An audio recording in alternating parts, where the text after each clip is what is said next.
Today, guest host Bob Hercules sits down with the prolific author, journalist, and filmmaker Alex Kotlowitz. When I had finished the bulk of the reporting, I went through this kind of really deep depression, unlike anything I've ever experienced before. And I wasn't kind of self-aware enough to realize what was going on, but I realized, in hindsight, I mean, I went into therapy, I needed to, was it had so much to do with all these stories that I had digested over the course of the previous few years. I mean, for me, the great catharsis I had, of course, is I was able to take pen to paper and tell these stories. Right. And there's something really empowering about like your father had done many years earlier, about his to get it out on paper is cathartic. Yeah. Right.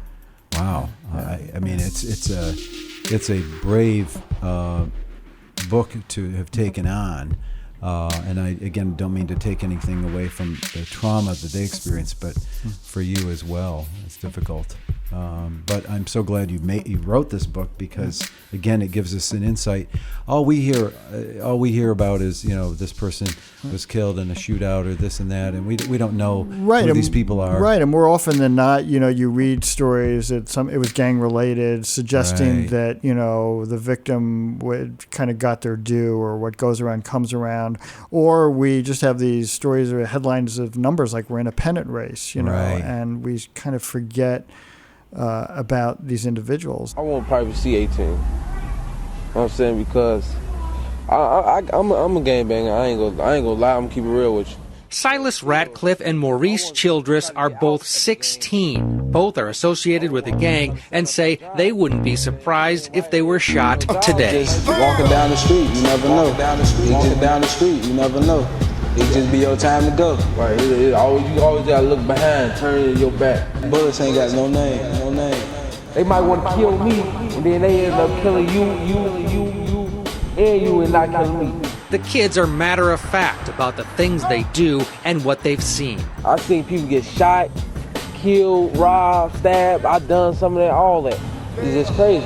According to Chicago police, the murder rate here is up 35% compared to last year. People living here say the gangs have taken over. Some say they'd like to see the National Guard come in. We need help. You need help.